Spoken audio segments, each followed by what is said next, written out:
Welcome back to AM Northwest. If you're a parent with kids at home, strengthening their emotional intelligence is more important now than ever before. Here to share his always helpful advice and insights, we welcome back parenting expert Yishai Busi. Good morning, Yishai. Good morning, Helen. So you talk about the importance of parents who are homeschooling their kids right now, about expanding their toolbox. Yeah, so one of the things, I want to focus on this idea of managing of emotional intelligence and managing stress through this.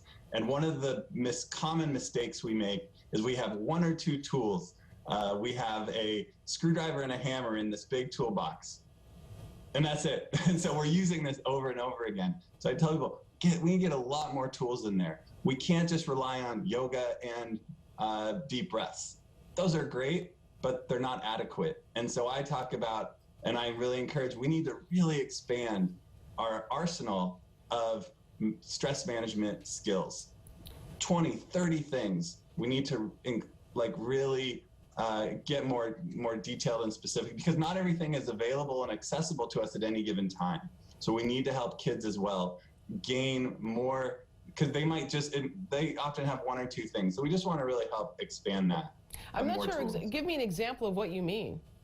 Yeah, so walk the dog. Sometimes that's really helpful, or hang out with the pet. It could be, sometimes we need some food, going for a walk, doing some exercise, taking deep breaths, calling a friend. It could be video games. It could be something online. There are so many different things that can be helpful at any given time. Doing some art, something creative. All things to lower the stress level is what you're saying. So managing stress, our stress, not just through this time right now, but in general, is a really important skill for all of us to have. And that requires having a lot of different strategies, not just our go-to, one or two that most of us have. You also talk about praising the traits underlying behavior when it comes to praising your kids. Right, so we get caught up in behavior. I think this is the most common mistake that we make as parents, and that I've seen throughout my many years working with families and kids, is we get caught up on their behavior. A lot of times now with teenagers, it's turning in your assignment, it's getting up at a certain time in the morning, it's attitude, it's respect, it's participating in the family, it's things like that. And when we get caught up on the behavior, we're gonna really butt heads. We get into control mode, and we struggle a lot more. So what I think is really important instead is focusing on what's underlying that behavior. What's underlying that behavior typically are things like feeling chronic stress, feeling overwhelmed, feeling angry, feeling maybe a little bit depressed or down, struggling with problem solving, like being very black and white. That can be a real issue when we think in these kind of binary all or nothing ways, which a lot of kids do. So that's what I mean, is really getting underneath, avoiding the power struggles about, you need to do this. You said you were gonna do it and you didn't do it. Let's try to dig down a little bit deeper and figure out what's going on emotionally for this kid. So let's say you want to appraise the fact that they cleaned up their room. How would you say it? So, and then their room wasn't clean? Sure. Let's say they said they're gonna clean their room. Okay, I come up, you didn't do anything. What happened? Your room looks the same as it did before. Oh, this is very familiar in my family, actually. So we need to have a conversation, figure out what happened. You said you were gonna do this, right? I thought we had an agreement. I came up, it didn't happen. What's going on? Really be curious, really understand what is underlying that lack of performance, or the lack of the behavior that is expected. Why didn't they meet those expectations?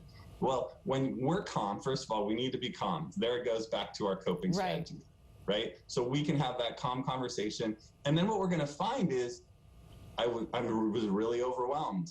I just don't know where to start. Or honestly, I didn't really want to clean my room. I don't agree, I think it's fine. That's better than, at least that's honest. We can work with that. So really finding out what's really going, I just don't have the motivation. I don't know. I want to, but I can't make myself do it. It's really frustrating. I'm really stuck. All right, and then show them respect by holding them accountable. So, teens are notorious. They're famous for, making really dumb decisions or being mean at times.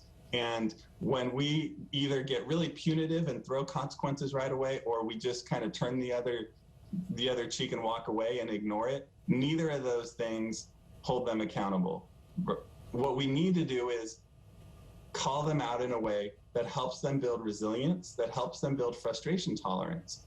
We want them to learn. When we don't address their misbehavior, we don't provide them with the opportunity to grow and learn from their actions, to tolerate frustration, to reflect. So these are all skills that they're going to need. Our kids are going to need in 20 or 30 years when they're living in the world. They don't need to be able to turn in assignments. They don't need to be really good at math necessarily, unless, you know, the specific field. They need flexibility. They need to be able to self-reflect. They need to be able to accept feedback. They need to be able to tolerate frustration, right? So by holding kids accountable for their behavior, by calling them out on it, we're building those muscles for them. Prioritizing repair. So every time and there's a mistake or a rupture, I call it, a conflict of some sort that happens in a family, it's very frustrating. It's hard. Sometimes we as parents say things we don't mean. It can get really frustrating and hard. After that, when everyone's calm, there's typically a window of a little bit of time where the kid is a little more receptive and open to learning and feedback, to self-reflection, to having a thoughtful conversation where they can grow. I call that the repair. So there's a rupture always in any relationship, whether it's marriage between couples or close friends, certainly between parent-child. After that rupture, the repair is really important. Moving on, pretending like it didn't happen, clean slate is not a good idea. We need to focus on having a reflective conversation about what just happened. How are you feeling? Here's how I was feeling. How can we do that better? Sometimes that's the most important consequence is we need to have a conversation before we can move on. We need to be able to talk. I want you to know how I was impacted. I want to know how you were impacted, and then we can move on. And ultimately, isn't your behavior the ultimate role model? I mean, what you do is really more than biggest example than anything. You know, at the end of the day, that's the ball game. We have to take care of ourselves.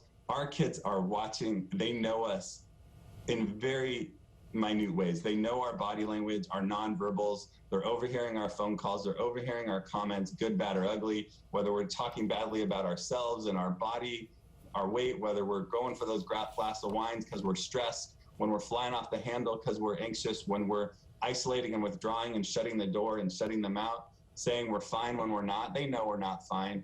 They know us so well, in some ways better than we know ourselves. So we need to do our own self-care. We need to do our work because it really matters. We are while they prioritize their friends, and that is more important to them, we are still the #1 influence for them. We are their mentor, their teacher, their therapist in terms of modeling, and they're looking at us and they're watching us still on subconscious levels, even older kids. Yishai, thank you so much. Very informative. I appreciate it. We'll put the information on our website at k2.com.